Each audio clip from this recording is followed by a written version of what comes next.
마감 카운트다운을 통해서 오늘 시장에 나온 이슈들 정리를 해보시죠. 알파프로 정태근 투자전략팀장과 함께하는 날입니다. 팀장님 어서 오세요. 네, 반갑습니다. 네, 안녕하십니까. 첫 번째 이슈는 시장 이야기 또 어김없이 나눠볼까 해요. 외국인 투자자들의 셀코리아 언제까지 이어지게 될까요? 언제 그치게 될까요? 이런 이야기를 중심으로 한번 나눠볼까 합니다. 사실 연일 키워드만 바뀌지 그래서 러시아 우크라이나 사태 언제 끝나냐 이런 얘기를 하게 되는 것 같은데요. 참 알 수 없는 얘기를 하면서 시장에 대한 어떤 그냥 예측을 해볼 뿐입니다. 요즘은요 참 그 셀코리아 언제까지 이어지나 그동안 외국인들의 팔자 물량이 어마무시해서요. 수치를 한번 계산을 해봤습니다. 우크라이나 침공이 24일에 있었던가요? 그 이후 7일 정도가 지났는데 주식시장 거래일로 말입니다. 12조 원이 넘어갔어요. 오늘까지 더해진다면 한 13조 원 가까이가 되지 않을까 하는데요. 어제 특히나 엄청 극심했습니다. 코스피 시장에서만 1조 원이 넘게 외국인이 팔고 나갔으니까요. 코스피 코스닥 합쳐서 1조 2천억 원이 넘어가는 매도 폭탄이 어제 쏟아져 나왔고 오늘 된다고 해서 이게 막 순매수로 돌아오지는 않더라고요. 오늘 또 추가로 또 파는 흐름 나타나는데요. 외국인들이 왜 우리 시장에서 이렇게 빠져나가는가에 대한 부분에 좀 집중을 해볼까 합니다. 인플레라는 키워드가 가장 크게 자리 잡고 있습니다. 블룸버그의 원자재 현물 지수, 각종 추산되는 원자재 지수를 보면 최근 일주일 상간에 최근 이번 달 들어서 어마무시한 폭등세를 보여줍니다. 오일 쇼크 이후 50여 년 만에 최고, 이것도 52년 만에 최고, 이런 정도의 수준이니까요. 이 지수를 끌어올리는 이유는 여러분도 잘 아시죠? 국제유가 상승이 그 중심에 놓여 있습니다. 우리나라는 어떤 나라입니까? 이 석유 한 방울 나지 않는다는 나라지만 또 이 석유를 정말 많이 쓰는 나라이기도 하고 이것을 또 해외에 굉장히 많이 의존하는 나라이기도 합니다. OECD 국가 가운데 원유 의존도가 1위다라는 어떤 분석도 나와 있는 그런 상황인데요. 여기에다 플러스해서 다음 보시죠. 유가가 연평균 배럴당 120달러 정도로 산출이 된다면 지금까지는 아직 3월밖에 되지도 않았고 연평균을 따져본다면 하반기에 또 이렇게 내려올 수도 있으니까요. 이런 것들을 예측하기는 어렵지만 만약에 연평균치가 이렇게 된다면 우리나라 경제 성장률이 이만큼 떨어지고 물가는 이만큼 더 올라가고 경상수지는 이만큼 떨어질 것이다 라는 계산들이 속속들이 나오고 있습니다. 자, 계속 볼게요. 원달러 환율의 1230원대 진입, 이것도 자꾸 신경 쓰이는 대목입니다. 오늘 보니까 장중한 때 1238까지 숫자를 본 것 같은데요. 1년 9개월 만에 처음이고요. 증권가에서는 1250원이 무너지지는 않을 거다라고 이야기를 하면서도 이 부근까지는 갈 거다. 이거는 어쩔 수 없다. 이렇게 이야기를 또 내놓고 있더라고요. 앞으로 시장은 또 어떻게 흘러갈까요? 다음 보시죠. 네. 여기가 끝이군요. 시장에 악재만 켜켜이 쌓여있는 요즘입니다. 예측하기 참 어렵다는 건 아는데요. 팀장님 그래도 지수가 밀릴 때마다 매번 이렇게 안 좋을 수는 없으니 조심스럽게 이제 분할로 비중을 좀 늘려보는 것도 괜찮은 아이디어라고 주신 적이 있어서요. 팀장님 지금 생각은 어떠신지 궁금해요. 이런 말씀 드리면 좋아하실지 아니면은 기분이 나쁘실지 모르겠는데 똑같습니다. 2주 전에 제가 나왔을 때 대비해서 지수가 그렇게 나쁘다고 생각하지 저는 않고 있습니다. 그리고 오늘까지는 13조 원 정도 시장에 외국인들의 매도가 나왔음에도 불구하고 지금 정도 지수면은 저는 지수가 상당히 잘 버틴다라고 생각을 좀 하고 있거든요. 그러니까 2주 전에 제가 나왔을 때 종가상 코스피 지수가 2705포인트였습니다. 근데 오늘 지금 거의 종가상 보게 되면 2630포인트 정도 되는 상황이거든요. 그럼 70포인트 정도 하락을 했다는 점을 감안하게 되면은 13조 원 정도 매도가 나왔다는 부분도 감안해 보게 된다라면은 전 지수가 상당히 좀 잘 버티고 있다라고 생각을 하고 있고요. 그리고 저는 어쨌든 2주 전에 말씀드렸던 저가 매수 관점은 여전히 유효하다라고 좀 말씀드려야 될 것 같습니다. 그리고 지금의 이런 극단적인 현상은 다른 분도 그렇게 말씀을 하실지 모르겠지만 극단적인 포지션 때문에 그렇다고 생각을 하고 있습니다. 그리고 내일 대선이 끝나게 되면은 또 선물옵션 동시 만기일이 예정이 되는 상황이고요. 그래서 만기를 앞둔 어떤 변동성이지 않을까라는 그런 기대감도 좀 말씀을 드려보고 싶고요.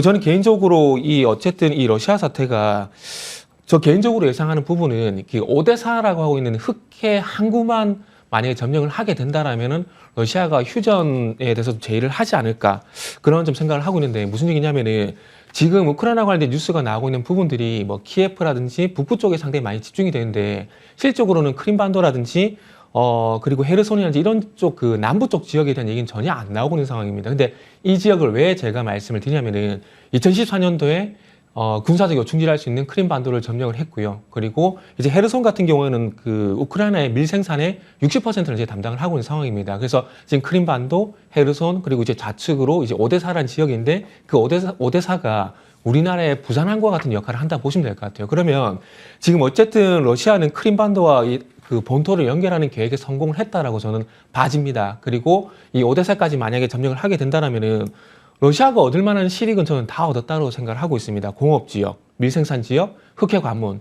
이런 지역들 다 점령을 했기 때문에 진짜 저는 러시아가 극단적으로 옛날 소련 제국 건설이라는 그런 명분이 아니라면은 아마 오데사를 점령하고 난 이후에 이 우크라이나가 동서로 좀 그 분리가 되는 이전에도 말씀드렸지만 분할 점령 이 시나리오가 가장 설득력이 있지 않을까라고 생각을 하고 있습니다. 그래서 아마 그 전에 아마 시장은 좀 안정을 찾지 않을까 생각이 들고 그러다 보니까 이 러시아가 오데사를 점령하고 그 다음에 휴전 시나리오 저는 그렇게 현재 생각을 하고 있는 상황입니다. 그렇기 때문에 그렇게 나쁘게 보지는 않고 있고요. 최근에 극단적인 어떤 환율 상승이란지 유가 상승이란지 그리고 원자재 가격 상승 저는 분명히 투기적인 포지션 영향을 받고 있다 그러고 생각을 하고 있고 네. 여기서 또 예를 들게 되면은 우리가 또 과거를 가보게 되면 2020년 4월 달에 유가가 마이너스로 갔을 때 아마 기억나실 겁니다. 근데 그때도 극단적인 어떤 투기 포지션 때문에 유가가 마이너스 갔거든요. 근데 그게 또 만기일이 딱 끝나고 나니까 상승으로 가버렸어. 그 플러스로 가버렸습니다. 근데 지금도 마찬가지라고 생각합니다. 그래서 그런 과거 사례를 참고해 봤을 때 지금은 물론 러시아의 어떤 우크라이나 사태라든지 그리고 유가 상승의 원인들이 여러 가지 다양한 부분들이 있지만 최근의 상승은 어쨌든 투기적인 포지션 영향이 상당히 크다라고 생각을 하고 있기 때문에 이 변동성이 끝나고 난 다음에 다시 말씀하셔도 늦지 않다라고 생각을 하고 있고 어쨌든 지금은 공포심보다는 관망이란 좀 인내가 좀 필요한 구간이기 때문에 제 똑같은 얘기 또 하고 있다 이렇게 생각하지 마시고요. 네. 보자고요. 어차피 시간 싸움이고 좋아요. 그리고 하락 네. 출발점을 최근으로 생각하지 마십시오. 작년 6월 달에 코스피 고점이 3,316포인트거든요. 그때부터 지금부터 보게 되면 거의 700포인트 넘게 하락한 상황입니다. 지수가 하락으로 이렇게 추세적으로 하락으로 갈 게 아니라면은 충분히 조정받았다라고 생각을 하고 있습니다. 그러면 그렇기 또 때문에 하나 또 네. 한 번 여쭤볼게요. 팀장님이 지금 현금이 있다라고 네. 하면 뭐 사실 거예요? 2주 전에 말씀드렸는데요. 저는 지수 ETF. 아 그래요? 지수 지금 이제 레버리지. 변함이 없다는 얘기시군요. 네, 좀 극단적으로 간다라면은 네, 지수 레버리지 말씀하시는 지수 레버리지 좀 더 어. 극단적으로 가게 되면 코스닥 네네. 레버리지. 그렇게 갈 것 같습니다. 네. 변한 건 없네요. 우리 이제 정 팀장님의 시각을 이제 매번 챙겨 듣고 있는데요. 한번 진짜 보자고요. 네. 이렇게 시간이 지나고 나서 정 팀장이 맞았구나라는 이야기를 저도 할 수 있었으면 좋겠습니다. 계속 볼게요. 이번에는 이슈 두 번째로 넘어갈 텐데요. 오늘 니켈 얘기 엄청 많았잖아요. 이 얘기 안 할 수가 없어서요. 하루 사이에 90%나 뛰어오르다니 이게 말이 됩니까? 이게 지금 보시는 화면은 그 스테인리스 강 이 사진인데요. 자, 화면상에 잘 안 보이나요? 어쨌건 이 스테인리스 강 관련주들이 오늘 또 난리가 났습니다. 상승했다는 얘기죠. 니켈값 급등 소식의 말입니다. 선물 움직임을 한번 볼게요. 장중에 56,000달러까지 폭등하는 현상이 나타났는데요. 불과 며칠 전 3월 4일에 2만 대였습니다. 그랬던 것이 지금 뭐 5만 대가 넘어가는 흐름이 나타났단 말이죠. 그러면서 웃고 우는 종목들이 참 많았습니다. 니켈 주요 생산국 때문인데 그 흐름을 보면 러시아가 상당 부분 비중이 있다라고 이제 분석이 되고 있거든요. 인도네시아, 기타, 필리핀, 러시아까지 이렇게 러시아가 한 10% 정도의 비중으로 가지고 있다라는 이제 분석을 한번 일단 체크를 하고요. 니켈값 급등에 스테인리스강 관련주들이 강세를 보였는데 이런 종목들이 오늘 뭐 해당이 된다라는 뉴스가 있었고요. 반면에 울상인 종목들도 있었습니다. 배터리 관련한 종목들, 물론 이 중에 일부 종목은 빨간불이 들어오고 있기는 하지만 상당수의 종목들은 오늘 낙폭이 조금 두드러지는 모습이 확인이 됐습니다. 배터리와 왜 연결을 할 수 있냐? 그 배터리용 그 2차 전지 양극재를 만드는 데 니켈이 쓰이기 때문입니다. 앞으로 전기차 시장이 커질 거고 그러면 배터리 더 많이 필요할 거고 그럼 니켈도 많이 필요하게 된다라는 맥락인데요. 2030년이 되면 지금보다 훨씬 많은 니켈이 쓰일 거다라는 그런 우려감 때문에 니켈값 급등이 시장에 또 영향을 준다라는 분석이 나오고 있는 겁니다.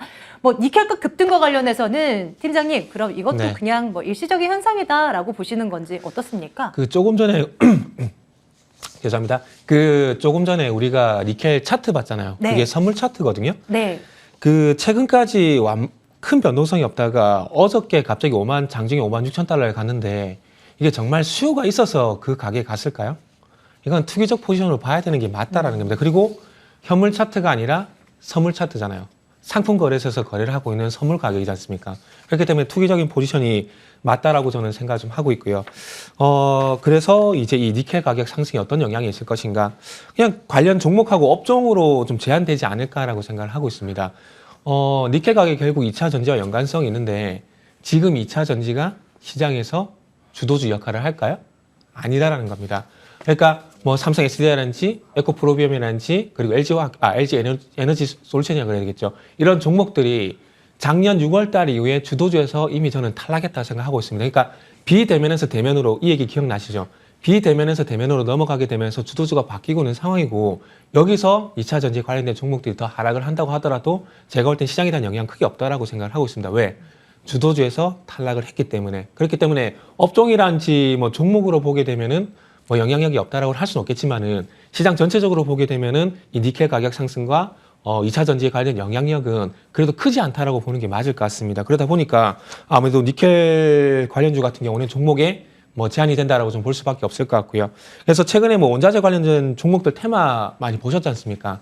뭐 제일 먼저 움직인 게 잘 아시다시피 뭐 GS라든지 대성에너지 같은 도시가스 그리고 이어서 뭐 석유 관련주들 그리고 그 이어서 뭐 여러 가지 뭐 철광석에 최근에 뭐 철광석 가격에 대한 얘기가 나오는데 원자재 관련 섹터들이 계속해서 급등 현상이 나타나고 있거든요. 그래서 아마 니켈 선물 가격 급등으로 인해서 이 니켈 관련주도 단기적인 어떤 변동성으로 끝이 날 가능성이 뭐 있지 않을까라는 말씀을 좀 드려야 될 것 같습니다. 그래서 그런 측면에서 보게 된다면은 시장에 대한 영향력은 제한적이고 테마라든지 섹터라든지 이쪽에 대한 제한적인 영향으로 좀 보시는 게 좋을 것 같습니다. 그리고 뭐 이것뿐만 아니라 뭐 원자재뿐만 아니라 최근에 뭐 사료 관련주라든지 이런 것도 마찬가지지 않습니까? 이런 부분이 실적인 연관성이 없고 항상 시장에서 어떤 현상이 나타나게 되면은 그와 관련된 어떤 테마들을 찾다 보니까 이런 현상이 나타나는 것이라고 생각을 하시면 좋지 않을까라고 말씀드리고 싶네요. 네. 이 이슈는 그냥 이렇게 좀 뭐 정리를 하고 넘어갈게요. 대선이 하루 앞으로 다가왔습니다. 여기 또 한번 투자의 기회가 없을까? 한번 들여다보겠습니다. 자, 시작해 볼게요. 대선 하루 앞으로 다가왔다. 대선이 지나고 나면 과연 우리 시장에 어떤 단비가 내릴 수 있을까요? 통계적으로 봤을 때 대선이 한 6달 후가 되면 대선이 있는 해에 대선일로부터 6개월이 지나면 코스피가 평균적으로 9% 오르더라라는 분석이 있어서요. 한번 살펴볼까 합니다. 6개월 뒤가 되면 9% 상승. 1년이 지나고 나면 20% 가까운 상승을 보여주더라라는 분석이 있는데요. 과거 6명의 대통령이 한 집권 5년 차 때까지 흐름은 어땠는가라고 봤더니 그래프는 이러한데 공통적인 부분을 찾기는 쉽지는 않아 보입니다. 어쨌건 대선이 지나고 나면 이런 쪽에 집중해보라라는 증권사의 아이디어를 한번 챙겨볼까요? 먼저 음식료, 그 다음 유통, 의류, 면세점, 호텔 쪽을 주목하라라는 시각이 있습니다. 이렇게 놓고 보면 리오프닝 관련주 아니야? 라는 생각이 들기도 하고요. 새 정부 출범이 시장에 영향을 주는 것은 미미할 것이다 라고 보는 시각도 많고요. 그러면서도 일각에서는 누가 되든 상관없이 건설 섹터 그리고 원전 관련 섹터는 봐야 한다라는 시각도 있습니다. 대선과 관련해서요, 정 팀장님, 우리가 뭐 생각해 볼 만한 아이디어는 없을까요? 네. 뭐 잘 아시다시피 과거에 대선이 끝나고 난 이후에 확실하게 갔던 것들은 새로운 정책에 죄송합니다. 새로운 정책에 관련된 어떤 테마라든지 그리고 정책 관련주들이 갔었습니다. 그리고 시장은 아쉽게도 물론 그 새로운 정부가 들어오게 되면 어떤 새로운 정책에 대한 기대감들 때문에 뭐 시장이 움직일 수 있겠지만은 지금 조금 전에 그래프를 보셨듯이 크게 연관성이 없는 것들은 아무래도 대외 그 환경에 영향을 좀 많이 받는 그런 구조다 보니까 대통령이 바뀐 것보다는 대외 환경이 어떻게 바뀌냐에 따라서 지수의 움직임이 좀 달리 나왔다라고 좀 보시면 좋지 않을까 생각을 하고 있습니다. 뭐 조금 전에 보셨듯이 김대중 정권하고 이명박 정권 같은 경우도 그때 당시 리먼 사태라든지 그리고 그 이전에 IT 버블이나 이런 부분들 끝나고 난 다음에 정권을 잡게 되면서 회복기였거든요. 그러다 보니까 상승이 나왔던 것들이지 순수하게 대통령이 바뀌어서 지수가 갔다 이런 적은 없었다고 좀 보시면 될 것 같습니다. 그래서 일단은 이 대선이 끝나고 난 다음에 시장에 대한 영향은 아무래도 각국 금리 정책이 어떻게 진행되게 되면서 이 정책으로 했었던 자금의 어떤 유출입에 의해서 제가 볼 때는 시장의 방향성이 결정이 될 것 같다라고 말씀드릴 수 있을 것 같고요. 다음에 누가 되든 아마 제가 볼 때는 괜찮지 않을까라는 긍정적인 말씀을 드리고 싶고요. 하지만 서두에 말씀드렸듯이 대선은 시장보다는 업종과 종목에 영향을 줄 수밖에 없다고 말씀드려야 될 것 같습니다. 그래서 일단은 가장 먼저 얘기가 나오는 것들이 일단은 부동산 정책을 말씀드릴 수밖에 없을 것 같습니다. 오늘 물론 건설 쪽이 약세를 보이고 있긴 하지만 어느 후보가 되더라도 공공이든 민간이든 공급을 확대할 수밖에 없는 부분들이고요. 그리고 앞으로 신산업 이런 부분들을 보게 된다면은 미래 모빌리티 관련해서 자율주행이라든지 뭐 스템 반도체, 우주항공, 뭐 5G, 6G 뭐 이런 쪽으로 아마 가지 않을까라고 조심스럽게 예상을 하고 있는 상황입니다. 네, 그러면서도 강력하게 주장을 할 수 있는 건 지수를 추종하는 어떤 뭐 상품들은 한번 쫓아가 볼 만하다. 이거는 이제 자신감을 내비치는 우리 정 팀장님이었어요. 알파프로 정태근 투자전략팀장과 함께 말씀 나눴습니다. 말씀 고맙습니다. 네, 감사합니다.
화요일장 마감했습니다. 우크라이나발 긴장에 스태그플레이션에 대한 우려까지 이어지면서 오늘 양시장 하락 마무리했는데요. 코스피는 1% 가깝게 밀리면서 2620선에서 마무리했고요. 코스닥은 그보다 더 밀렸습니다. 880선 지켜내지 못하고 870선에서 마무리했습니다. 또 오늘 원달러 환율이 4거래 연속해서 상승 마감했는데요. 1년 9개월 만에 1230원을 돌파하면서 마무리했습니다. 아시아 시장도 대체로 분위기가 좋지는 못했고요. 이어서 수급 현황도 살펴보시죠. 네, 양시장에서 모두 개인이 홀로 매수해주는 흐름이었습니다. 외국인이 코스피 시장에서는 5천억 원 가깝게 매도 우위 보였고요. 기관에서는 2천억 원 넘는 매도 우위를 보였습니다. 코스닥 시장에서는 외국인과 기관이 각각 750억 원에서 150억 원 넘는 매도 우위 보였는데요. 제조업종과 IT 업종으로 그 물량이 출회된 것을 확인할 수 있었습니다. 이어서 시가총액 상위 종목도 확인할까요? 네, 오늘 대부분 종목들 혼조세로 마감을 했고요. 삼성전자 오늘 전거래일에 이어서 또다시 7만 원 선 아래에서 마감을 했습니다. 우리 증시에서도 대표적인 경기 민감주인 반도체주가 조정을 받는 모습이었는데요. 원자재 수급 불안정에 대한 우려로 인해서 삼성전자와 SK하이닉스가 3거래일 연속 외국인과 기관의 매도 흐름이 이어졌습니다. 또 SK하이닉스는 11만 원 선에서 물러나면서 마무리했고요. 2차전지 핵심 원자재인 알루미늄, 리튬, 니켈 이런 것들의 가격이 상승했죠. 이런 부담 요소를 안고 가면서 오늘 LG화학과 삼성 SDI가 하락 마감했습니다. 또 현대차와 기아차도 한번 살펴볼까요? 두 종목 모두 오늘 52주 신저가를 기록하기도 했는데 현재 마감을 앞두고는 각각 엇갈린 흐름으로 마감하고 있습니다. 현대차는 그래도 보합권 수준에서 마무리하고 있네요. 코스닥 시가총액 상위 종목도 살펴보시죠. 네, 상대적으로 원자재 가격 상승에 대한 위험이 적은 성장주들에 관심이 쏠렸는데요. 오늘 제약주들과 게임주들 상대적으로 좋은 흐름 보였고요. 세트리온 그룹주들 1.5% 가까운 상승폭 그리면서 마감했습니다. 게임주들 대체로 좋은 흐름 보이는 가운데 특히 펄어비스가 기관의 강한 매수세에 힘입어서 오늘 높은 상승폭 보였습니다. 반면 앞서 말했던 원자재 수급에 대한 이슈를 안아가면서 오늘 에코프로비엠과 LNF가 각각 9에서 7%가량의 깊은 낙폭 그리면서 마무리했습니다. 지금까지 마감 시황 살펴봤습니다.